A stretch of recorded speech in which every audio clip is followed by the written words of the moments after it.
The Vaults of Yoh-Vombis by Clark Ashton Smith. Narrated by Iker Rivercast. Preface. As an intern in the terrestrial hospital at Ignar, I had charge of the singular case of Rodney 7, the one surviving member of the Octave expedition to Yoh-Vombis, and took down the following story from his dictation. Seven had been brought to the hospital by the Martian guides of the expedition. He was suffering from a horribly lacerated and inflamed condition of the scalp and brow, and was wildly delirious part of the time, and had to be held down in his bed during recurrent seizures of a mania whose violence was doubly inexplicable in view of his extreme debility. The lacerations, as will be learned from the story, were mainly self-inflicted. They were mingled with numerous small round wounds, easily distinguished from the knife slashes, and arranged in regular circles, through which an unknown poison had been injected into Severn's scalp. The causation of these wounds was difficult to explain, unless one were to believe that Severn's story was true and no mere figment of his illness. Speaking for myself in the light of what afterwards occurred, I feel that I have no other recourse than to believe it. There are strange things on the Red Planet, and I can only second the wish that was expressed by the doomed archaeologist in regard to future explorations. The night after he finished telling me his story, while another doctor than myself was supposedly on duty, Severn managed to escape from the hospital, doubtless in one of the strange seizures at which I have hinted. A most astonishing thing, for he had seemed weaker than ever after the long strain of his terrible narrative, and his demise had been hourly expected. More astonishing still, his bare footsteps were found in the desert, going towards Yoh-Vombis, till they vanished in the path of a light sandstorm, but no trace of Severn himself has yet been discovered. The narrative of Rodney 7. If the doctors are correct in their prognostication, I have only a few Martian hours of life remaining to me. In those hours, I shall endeavor to relate, as a warning to others who might follow in our footsteps, the singular and frightful happenings that terminated our researches among the ruins of Yoh-Vombis. Somehow, even in my extremity, I shall contrive to tell the story, since there is no one else to do it. But the telling will be toilsome and broken, and after I am done, the madness will recur, and several men will restrain me, lest I should leave the hospital and return across many desert leagues to those abominable vaults beneath the compulsion of the malignant and malevolent virus which is permeating my brain. Perhaps death will release me from that abhorrent control which would urge me down to bottomless underworld warrens of terror for which the saner planets of the solar system can have no analogue. I say perhaps, for, remembering what I have seen, I am not sure that even death will end my bondage. There were 8 of us, professional archaeologists with more or less terrene and interplanetary experience, who set forth with native guides from Ignar, the commercial metropolis of Mars, to inspect that ancient eon-deserted city.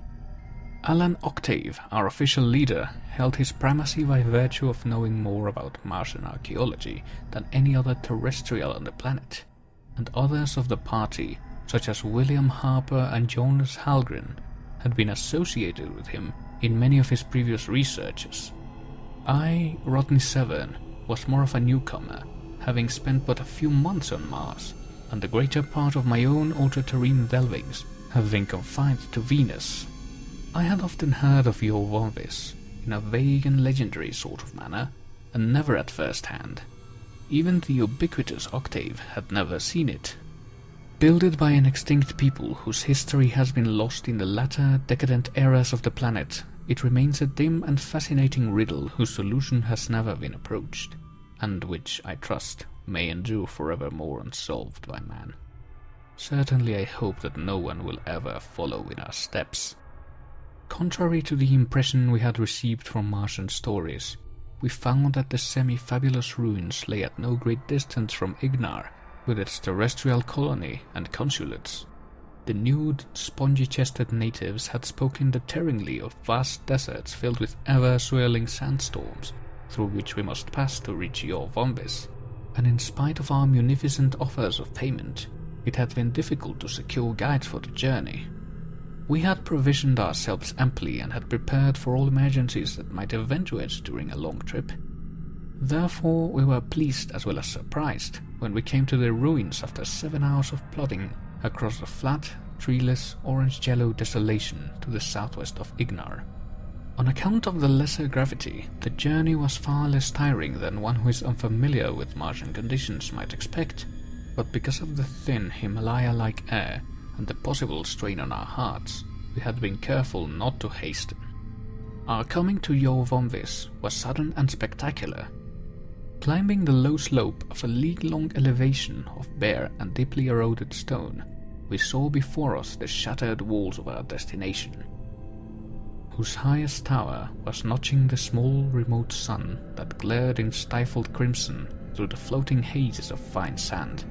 For a little we thought that the domeless, three-angled towers and broken-down monoliths were those of some unlegended city other than the one we sought, but the disposition of the ruins, which lay in a sort of arc for almost the entire extent of the low and Nasic elevation, together with the type of architecture, soon convinced us that we had found our goal.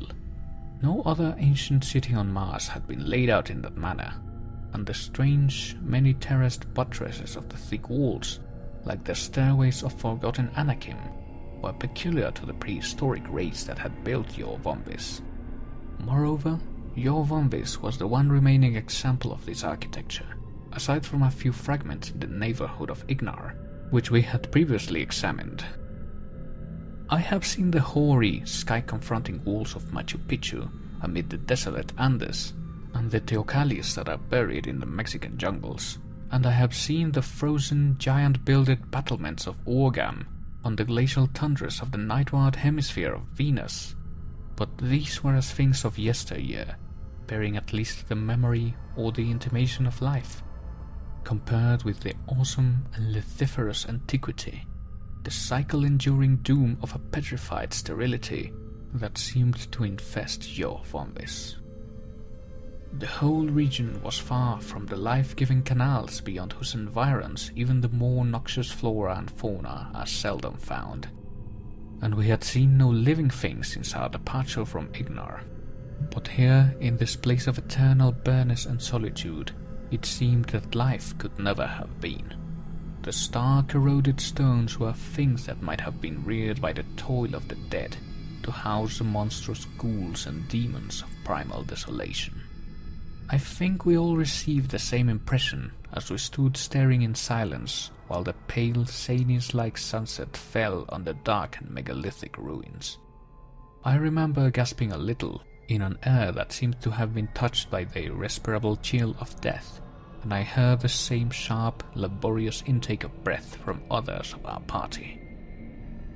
"That place is deader than an Egyptian morgue," observed Harper. "Certainly it is far more ancient," Octave assented. "According to the most reliable legends, the Yohis who built Yoh-Vombis were wiped out by the present ruling race at least 40,000 years ago." "There's a story, isn't there," said Harper, "that the last remnant of the Yohis was destroyed by some unknown agency, something too horrible and outré to be mentioned even in a myth?"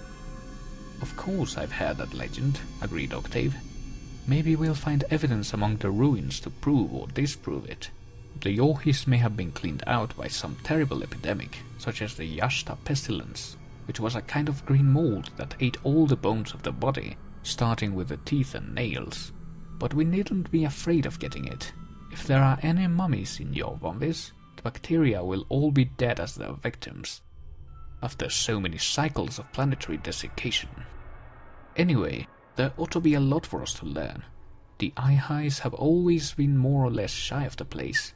Few have ever visited it, and none, as far as I can find, have made a thorough examination of the ruins."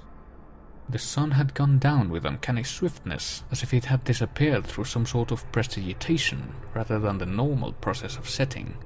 We felt the instant chill of the blue-green twilight, and the ether above us was like a huge transparent dome of sunless ice, shot with a million bleak sparklings that were the stars. We donned the coats and helmets of Martian fur, which must always be worn at night, and going on to westward of the walls, we established our camp in the lee, so that we might be sheltered a little from the jar, that cruel desert wind that always blows from the east before dawn. Then, lighting the alcohol lamps that had been brought along for cooking purposes, we huddled around them while the evening meal was prepared and eaten. Afterwards, for comfort rather than because of weariness, we retired early to our sleeping bags, and the two Ihais, our guides, wrapped themselves in the cerement-like folds of grey basa cloth, which are all the protection their leathery skins appear to require, even in sub-zero temperatures. Even in my thick double-lined bag, I still felt the rigor of the night air, and I am sure it was this, rather than anything else, which kept me awake for a long while, and rendered my eventual slumber somewhat restless and broken. Of course, the strangeness of our situation and the weird proximity of those Aeonian walls and towers may in some measure have contributed to my unrest, but at any rate I was not troubled by even the least presentiment of alarm or danger, and I should have laughed at the idea that anything of peril could lurk in Yoh-Vombis, amid whose undreamable and stupefying antiquities the very phantoms of its dead must long since have faded into nothingness.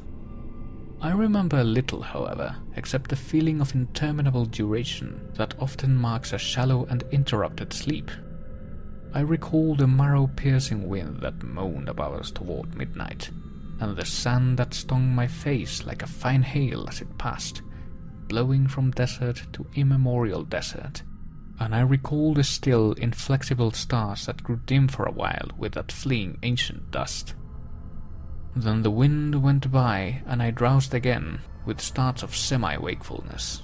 At last, in one of these, I knew vaguely that the small twin moons, Phobos and Deimos, had risen, and were making huge and spectral shadows with the ruins, and were casting an ashen glimmer on the shrouded forms of my companions. I must have been half asleep, for the memory of that which I saw is doubtful as any dream. I watched beneath drooping lids the tiny moons that had topped the domeless triangular towers, and I saw the far-flung shadows that almost touched the bodies of my fellow archaeologists. The whole scene was locked in a petrific stillness, and none of the sleepers stirred. Then, as my lids were about to close, I received an impression of movement in the frozen gloom, and it seemed to me that a portion of the foremost shadow had detached itself and was crawling toward Octave, who lay nearer to the ruins than we others. Even through my heavy lethargy, I was disturbed by a warning of something unnatural and perhaps ominous. I started to sit up, and even as I moved, the shadowy object, whatever it was, drew back and became merged once more in the greater shadow. Its vanishment startled me into full wakefulness, and yet I could not be sure that I had actually seen the thing. In that brief, final glimpse, it had seemed like a roughly circular piece of cloth or leather, dark and crumpled, and 12 or 14 inches in diameter, that ran along the ground with the doubling movement of an inchworm, causing it to fold and unfold in a startling manner as it went. I did not go to sleep again for nearly an hour, and if it had not been for the extreme cold, I should doubtless have gotten up to investigate and make sure whether I had really beheld an object of such bizarre nature, or had merely dreamt it. I lay staring at the deep ebon shadow in which it had disappeared, while a series of fanciful wanderings followed each other in antic procession through my mind. Even then, though somewhat perturbed, I was not aware of any actual fear or intuition of possible menace, and more I began to convince myself that the thing was too unlikely and fantastical to have been anything but the figment of a dream, and at last I nodded off into light slumber.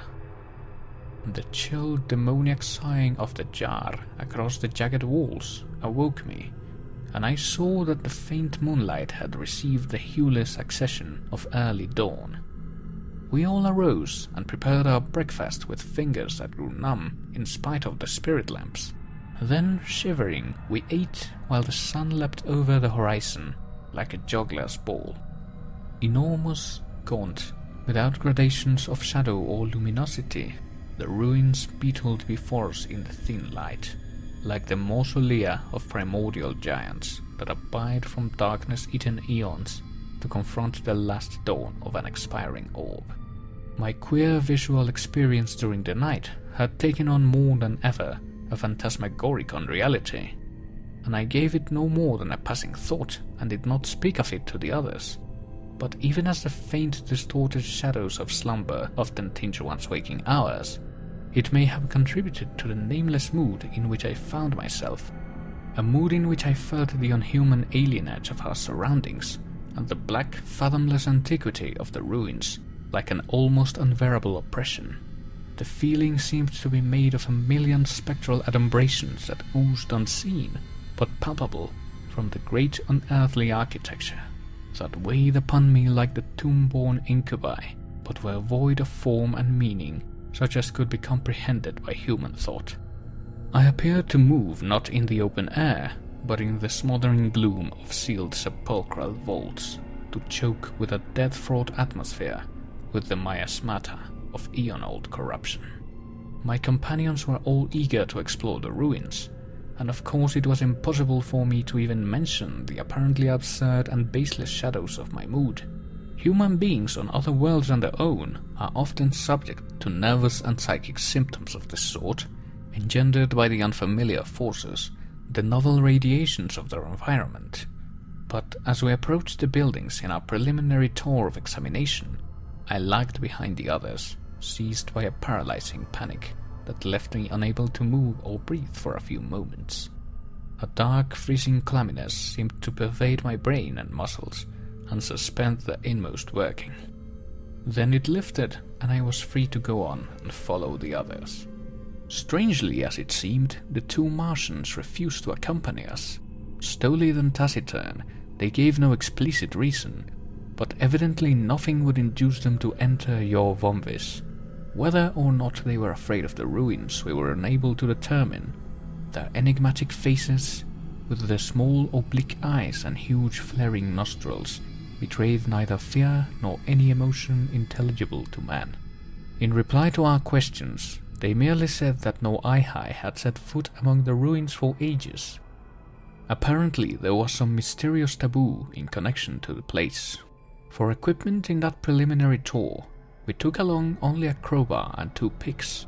Our other tools and some cartridges of high explosives we left at our camp, to be used later if necessary, after we had surveyed the ground. 1 or 2 of us owned automatics, but these were also left behind, for it seemed absurd to imagine that any form of life would be encountered among the ruins. Octave was visibly excited as we began our inspection, and maintained a running fire of exclamatory comment. The rest of us were subdued and silent, and I think that my own feeling, in a measure, was shared by many of the others. It was impossible to shake off the somber awe and wonder that fell upon us from those megalithic stones. I have no time to describe the ruins minutely, but must hasten on with my story. There is much that I could not describe anyway, for the main area of the city was destined to remain unexplored. We went on for some distance among the triangular, terraced buildings, following the zigzag streets that conformed to this peculiar architecture. Most of the towers were more or less dilapidated, and everywhere we saw the deep erosion wrought by cycles of blowing wind and sand, which in many cases had worn into roundness the sharp angles of the mighty walls. We entered some of the towers through high, narrow doorways, but found utter emptiness within. Whatever they had contained in the way of furnishings must long ago have crumbled into dust, and the dust had been blown away by the surging desert gales. On some of the outer walls there was evidence of carving or lettering, but all of it was so worn down and obliterated by time that we could trace only a few fragmentary outlines, of which we could make nothing. At length we came to a wide thoroughfare, which ended in the wall of a vast terrace, several hundred yards long, by perhaps 40 in height, on which the central buildings were grouped like a sort of citadel or acropolis. A flight of broken steps, designed for longer limbs than those of men, or even the gangling modern Martians, afforded access to the terrace, which had seemingly been hewn from the plateau itself.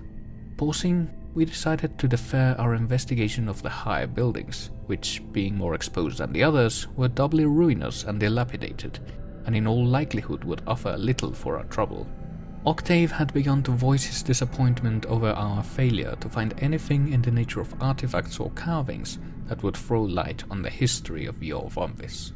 Then, a little to the right of the stairway, we perceived an entrance in the main wall, half choked with ancient debris.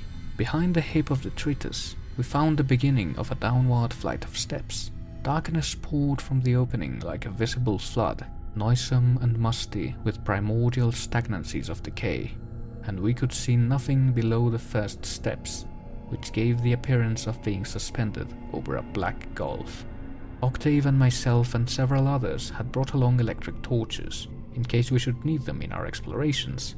It had occurred to us that there might be subterranean vaults or catacombs in Yoh-Vombis, even as in the latter-day cities of Mars, which are often more extensive underground than above, and such vaults which would be the likeliest place in which to look for vestiges of the Yohi civilization. Throwing his torch beam into the abyss, Octave began to descend the stairs. His eager voice called us to follow. Again, for an instant, the unknown irrational panic froze my faculties, and I hesitated while the others pressed forward behind me. Then, as before, the terror passed, and I wondered at myself for being overcome by anything so absurd and unfounded. I followed Octave down the steps, and the others came trooping after me. At the bottom of the high, awkward steps, we found ourselves in a long and roomy vault like a subterranean hallway. Its floor was deep with siftings of immemorial dust, and in places there were heaps of a coarse grey powder, such as might be left by the decomposition of certain fungi that grow in the Martian catacombs under the canals. Such fungi, at one time, might have conceivably existed in Yoh-Vombis, but owing to the prolonged and excessive dehydration, they must have died out long ago. Nothing, surely not even a fungus, could have lived in those arid vaults for many eons past. The air was singularly heavy, as if the leath of an ancient atmosphere, less tenuous than that of Mars today, had settled down and remained in that stagnant darkness. It was harder to breathe than the outer air. It was filled with unknown effluvia, and the light dust arose before us at every step, diffusing a faintness of bygone corruption, like the dust of powdered mummies. At the end of the vault, before a straight and lofty doorway, our torches revealed an immense shallow urn or pan, supported on short cube-shaped legs, and wrought from a dull, blackish-green material, which suggested some bizarre alloy of metal and porcelain. The thing was about 4 feet across, with a thick rim adorned by writhing, indecipherable figures, deeply etched as if by acid. In the bottom of the bowl, we perceived a deposit of dark and cinder-like fragments, which gave off a slight but disagreeable pungence, like the phantom of some more powerful odor. Octave, bending over the rim, began to cough and sneeze as he inhaled it. That stuff, whatever it was, must have been a pretty strong fumigant, he observed. The people of Yoh-Vombis may have used it to disinfect the vaults. The doorway beyond the shallow urn admitted us to a larger chamber, whose floor was comparatively free of dust. We found that the dark stone beneath our feet was marked off in multiform geometric patterns, traced with ochreous ore, amid which, as in Egyptian cartouches, hieroglyphics and highly formalized drawings were enclosed. We could make little from most of them, but the figures in many were doubtless designed to represent the Yohis themselves. Like the Ihais, they were tall and angular, with great bellows-like chests, and they were depicted as possessing a supplementary third arm, which issued from the bosom, a characteristic which, in vestigial form, sometimes occurs among the Ihais. The ears and nostrils, as far as we could judge, were not so huge and flaring as those of the modern Martians. All of these Yohis were represented as being nude, but in one of the cartouches, done in a far hastier style than the others, we perceived 2 figures whose high, conical craniums were wrapped in what seemed to be a sort of turban, which they were about to remove or adjust. The artist seemed to have laid a peculiar emphasis on the odd gesture with which the sinuous, 4-jointed fingers were plucking at these headdresses, and the whole posture was unexplainably contorted. From the second vault, passages ramified in all directions, leading to a veritable warren of catacombs. Here, enormous pot-bellied urns of the same material as the fumigating pan, but taller than a man's head and fitted with angular-handled stoppers, were ranged in solemn rows along the walls, leaving scant room for two of us to walk abreast. When we succeeded in removing one of the huge stoppers, we saw that the jar was filled to the rim with ashes and charred fragments of bone. Doubtless, as is still the Martian custom, the Yoh-Vombis had stored the cremated remains of whole families in single urns. Even Octave became silent as we went on, and a sort of meditative awe seemed to replace his former excitement. We others, I think, were utterly weighed down to a man by the solid gloom of a concept-defying antiquity, into which it seemed that we were going further and further at every step. The shadows fluttered before us like the monstrous and misshapen wings of phantom bats. There was nothing anywhere but the atom-like dust of ages, and the jars that held the ashes of a long-extinct people. But clinging to the high roof in one of the further vaults, I saw a dark and corrugated patch of circular form, like a withered fungus. It was impossible to reach the thing, and we went on after peering at it with many futile conjectures. Oddly enough, I failed to remember at that moment the crumpled, shadowy object I had seen or dreamt the night before. I have no idea how far we had gone when we came to the last vault, but it seemed that we had been wandering for ages in that forgotten underworld. The air was growing fouler and more irrespirable, with a thick, sodden quality, as if from sediment of material rottenness, and we had about decided to turn back. Then, without warning, at the end of a long urn-lined catacomb, we found ourselves confronted by a blank wall. Here we came upon one of the strangest and most mystifying of our discoveries, a mummified and incredibly desiccated figure standing erect against the wall. It was more than 7 feet in height, of a brown bituminous color, and was wholly nude except for a sort of black cowl that covered the upper head and drooped down at the sides in wrinkled folds. From the 3 arms and general contour, it was plainly one of the ancient Yoh-Vombis, perhaps the sole member of this race whose body had remained intact. We all felt an inexpressible thrill at the sheer age of the shriveled thing, which in the dry air of the vault had endured through all the historic and geologic vicissitudes of the planet, to provide a visible link with lost cycles. Then, as we peered closer with our torches, we saw why the mummy had maintained an upright position. At ankles, knees, waist, shoulders and neck, it was shackled to the wall by heavy metal bands, so deeply eaten and embrowned with a sort of rust that we had failed to distinguish them at first sight in the shadow. The strange cowl on the head, when closely studied, continued to baffle us. It was covered with a fine mold-like pile, and clean and dusty as ancient cobwebs. Something about it, I know not what, was abhorrent and revolting. "By Jove, this is a real find," ejaculated Octave, as he thrust his torch into the mummified face, where shadows moved like living things in the pit-dip hollows of the eyes and the huge triple nostrils and wide ears that flared upward beneath the cowl. Still lifting the torch, he put out his free hand and touched the body very lightly. Tentative as the touch had been, the lower part of the barrel-like torso, the legs, the hands and forearms all seemed to dissolve into powder, leaving the head and upper body and arms still hanging in their metal fetters. The progress of decay had been queerly unequal, for the remnant portions gave no sign of disintegration. Octave cried out in dismay and then began to cough and sneeze as the cloud of brown powder, floating with airy lightness, enveloped him. We others all stepped back to avoid the powder. Then, above the spreading cloud, I saw an unbelievable thing. The black cowl on the mummy's head began to curl and twitch upward at the corners. It writhed with a verminous motion. It fell from the withered cranium, seeming to fold and unfold convulsively in mid-air as it fell. Then it dropped on the bare head of Octave, who, in his disconcernment at the crumbling of the mummy, had remained standing close to the wall. At that instant, in a start of profound terror, I remember the thing that had inched itself from the shadows of Yoh-Vombis in the light of the twin moons, and had drawn back like a figment of slumber at my first waking movement.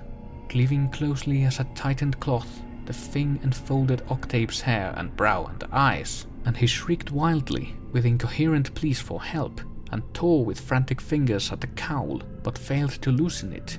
Then his cries began to mount in a mad crescendo of agony, as if beneath some instrument of infernal torture, and he danced and capered blindly about the vault, eluding us with strange celerity as we all sprang forward in an effort to reach him and release him from his weird encumbrance.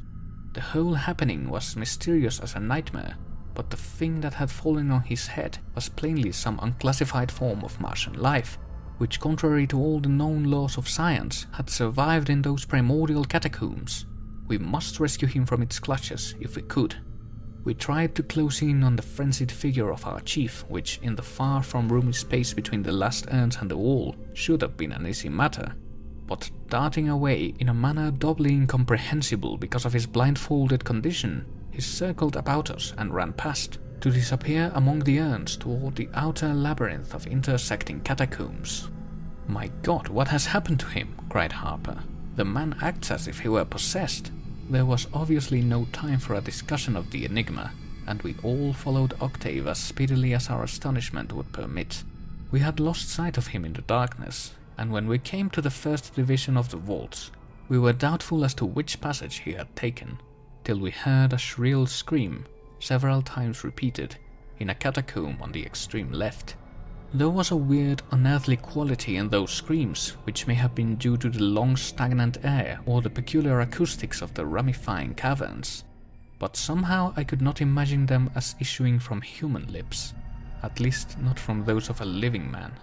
They seemed to contain a soulless mechanical agony, as if they had been wrung from a devil-driven corpse. Thrusting our torches before us into the lurching, fleeing shadows, we raced along between rows of mighty urns. The screaming had died away in sepulchral silence, but far off we heard the light and muffled thud of running feet. We followed in headlong pursuit, but gasping painfully in the vitiated miasmal air, we were soon compelled to slacken our pace without coming in sight of Octave. Very faintly and further away than ever, like the tomb-swallowed steps of a phantom, we heard his vanishing footfalls. Then they ceased, and we heard nothing except our own convulsive breathing, and the blood that throbbed in our temple veins like steadily beaten drums of alarm. We went on, dividing our party into 3 contingents, when we came to a triple branching of the caverns. Harper and Hallgren and myself took the middle passage, and after we had gone on for an endless interval without finding any trace of Octave, and had threaded our way through recesses piled to the roof with colossal urns that must have held the ashes of 100 generations, we came out in the huge chamber with the geometric floor designs. Here, very shortly, we were joined by the others, who had likewise failed to locate our missing leader. It would be useless to detail our renewed and hour-long search of the myriad vaults, many of which we had not hitherto explored. All were empty as far as any sign of life was concerned. I remember passing once more through the vault in which I had seen the dark, rounded patch on the ceiling, and noting with a shudder that the patch was gone. It was a miracle that we did not lose ourselves in that underworld maze, but at last we came back to the final catacomb, in which we had found the shackled mummy. We heard a measured and recurrent clangor as we neared the place, a most alarming and mystifying sound under the circumstances. It was like the hammering of ghouls on some forgotten mausoleum. When we drew nearer, the beams of our torches revealed a sight that was no less unexplainable than unexpected. A human figure, with its back toward us and the head concealed by a swollen black object that had the size and form of a sofa cushion, was standing near the remains of the mummy and was striking at the wall with a pointed metal bar. How long Octave had been there and where he had found the bar, we could not know, but the blank wall had crumbled away beneath his furious blows, leaving on the floor a pile of cement-like fragments and a small, narrow door of the same ambiguous material as the cinerary urns and the fumigating pan had been laid bare. Amazed, uncertain, inexpressibly bewildered, we were all incapable of action or volition at that moment. The whole business was too fantastic and too horrifying, and it was plain that Octave had been overcome by some sort of madness.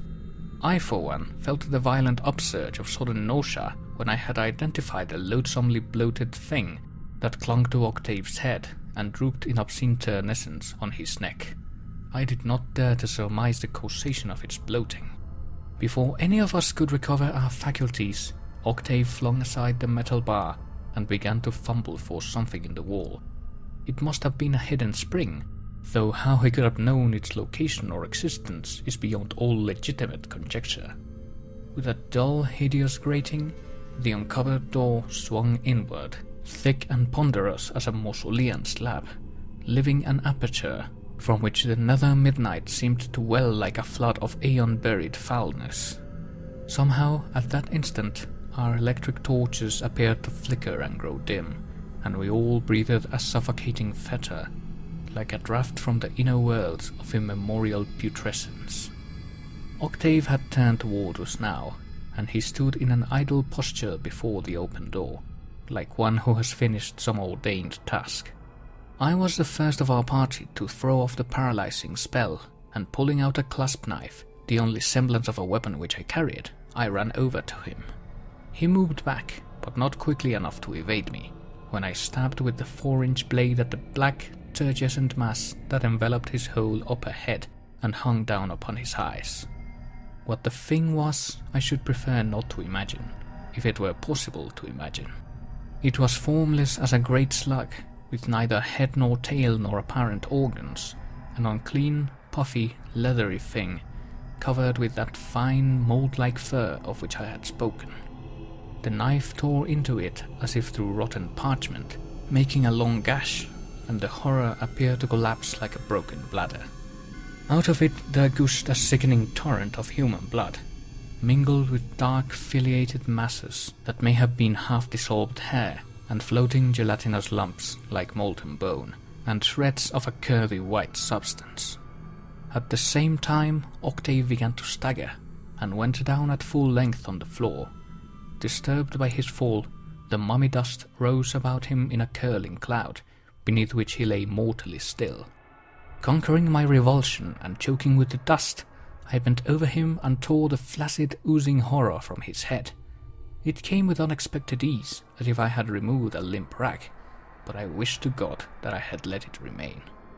Beneath there was no longer a human cranium, for all had been eaten away, even to the eyebrows, and the half-devoured brain was laid bare as I lifted the cowl-like object. I dropped the unnameable thing from fingers that had grown suddenly nerveless, and it turned over as it fell, revealing on the nether side many rows of pinkish suckers, arranged in circles about a pallid disc that was covered with nerve-like filaments, suggesting a sort of plexus. My companions had pressed forward behind me, but for an appreciable interval no one spoke. "How long do you suppose he has been dead?" It was Holgren who whispered the awful question, which we had all been asking ourselves. Apparently no one felt able or willing to answer it, and we could only stare in horrible, timeless fascination at Octave. At length I made an effort to avert my gaze, and turning at random, I saw the remnants of the shackled mummy, and noted for the first time, with mechanical, unreal horror, the half-eaten condition of the withered head. From this, my gaze was diverted to the newly opened door at one side, without perceiving for a moment what had drawn my attention. Then, startled, I beheld beneath my torch, far down beyond the door, as if in some nether pit, a seething, multitudinous worm-like movement of crawling shadows. They seemed to boil up in the darkness, and then, over the broad threshold of the vault, there poured the verminous vanguard of a countless army, things that were kindred to the monstrous diabolic leech I had torn from Octave's eaten head. Some were thin and flat, like writhing, doubling discs of cloth or leather, and others were more or less body, and crawled with glutted slowness. What they had found to feed on in the sealed eternal midnight I do not know, and I pray that I never shall know. I sprang back and away from them, electrified with terror, sick with loathing, and the black army inched itself unendingly with nightmare swiftness from the unsealed abyss. Like the nauseous vomit of horror-sated hells, as it poured toward us, burying Octave's body from sight in a writhing wave, I saw a stir of life from the seemingly dead thing I had cast aside, and saw the loathly struggle which it made to right itself and join the others. But neither I nor my companions could endure to look longer. We turned and ran between the mighty rows of urns with the slithering mass of demon leeches close upon us, and scattered in blind panic when we came to the first division of the vaults. Heedless of each other or of anything but the urgency of flight, we plunged into the ramifying passages at random. Behind me, I heard someone stumble and go down, with a curse that mounted to an insane shrieking. But I knew that if I had halted and went back, it would be only to invite the same baleful doom that had overtaken the hindmost of our party. Still clutching the electric torch and my open clasp knife, I ran along a minor passage which, I seemed to remember, would conduct with more or less directness upon the large outer vault with the painted floor. Here I found myself alone. The others had kept to the main catacombs, and I heard far off a muffled babel of mad cries, as if several of them had been seized by their pursuers. It seemed that I must have been mistaken about the direction of the passage, for it turned and twisted in an unfamiliar manner, with many intersections, and I soon found that I was lost in a black labyrinth where the dust had lain unstirred by living feet for inestimable generations. The cinerary warren had grown still once more, and I heard my own frenzied panting, loud and stertorous as that of a titan in the dead silence. Suddenly, as I went on, my torch disclosed a human figure coming toward me in the gloom. Before I could master my startlement, the figure had passed me with long, machine-like strides, as if returning to the inner vaults. I think it was Harper, since the height and build were about right for him, but I am not altogether sure, for the eyes and upper head were muffled by a dark inflated cowl, and the pale lips were locked as if in a silence of tetanic torture or death. Whoever he was, he had dropped his torch, and he was running blindfold in utter darkness, beneath the impulsion of that unearthly vampirism, to seek the very fountainhead of the unloosed horror. I knew that he was beyond human help, and I did not even dream of trying to stop him.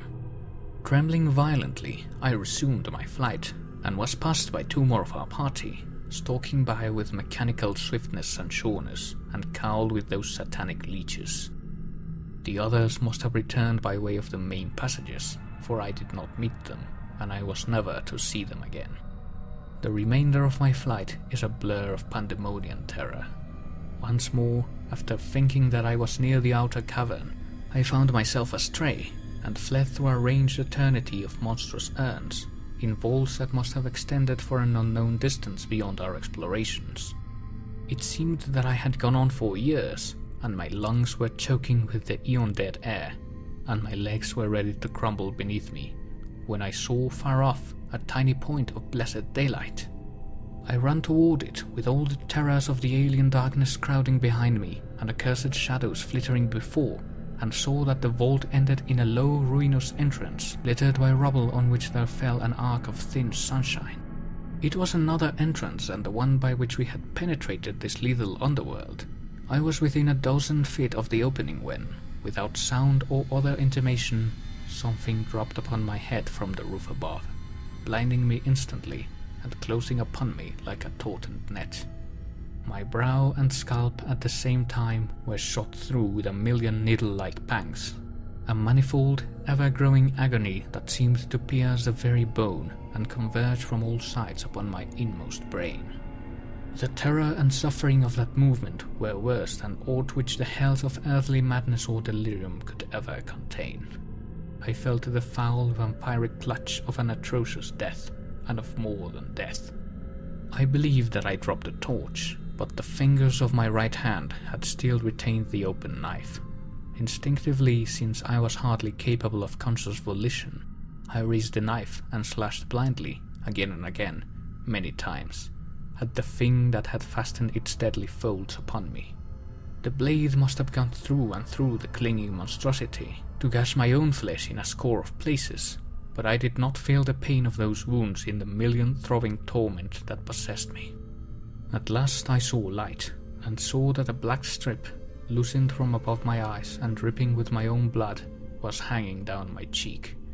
It writhed a little, even as it hung, and I ripped it away and ripped the other remnants of the thing, tatter by oozing bloody tatter, from off my brow and head. Then I staggered toward the entrance, and the one light turned to a far receding dancing flame before me as I lurched and fell outside the cavern. A flame that fled like the last star of creation above the yawning, sliding chaos and oblivion into which I had descended. I am told that my unconsciousness was of brief duration. I came to myself with the cryptic faces of the two Martian guides bending over me. My head was full of lancinating pains, and half-remembered terrors closed upon my mind like the shadows of mustering harpies. I rolled over and looked back toward the cavern mouth, from which the Martians, after finding me, had seemingly dragged me for some little distance. The mouth was under the terraced angle of an outer building, and within sight of our camp. I stared at the black opening with hideous fascination, and descried a shadowy stirring in the gloom, the writhing, verminous movement of things that pressed forward from the darkness, but did not emerge into the light. Doubtless they could not endure the sun, those creatures of ultramundane night and cycle-sealed corruption. It was then that the ultimate horror, the beginning madness, came upon me. Amid my crawling revulsion, my nausea-prompted desire to flee from that seething cavern mouth, there rose an abhorrently conflicting impulse to return, to thread my backward way through all the catacombs as the others had done, to go down where never men save they, the inconceivably doomed and accursed, had ever gone, to seek beneath that damnable compulsion another world that human thought can never picture. There was a black light, a soundless calling in the vaults of my brain, the implanted summons of the thing, like a permeating and sorcerous poison.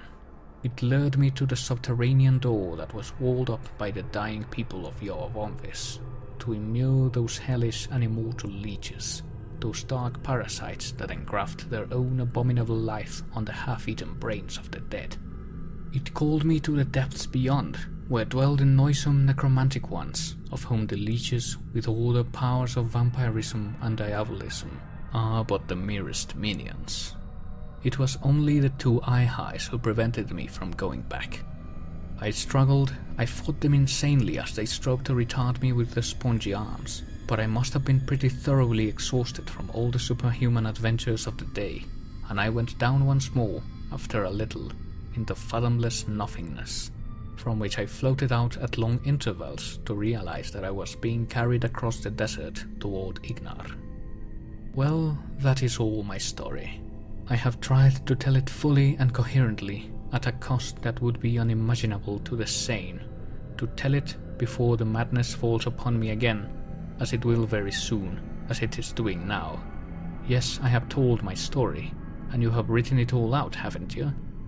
Now I must go back to Yoh-Vombis, back across the desert and down through all the catacombs to the vaster vaults beneath. Something is in my brain that commands me and will direct me. I tell you, I must go.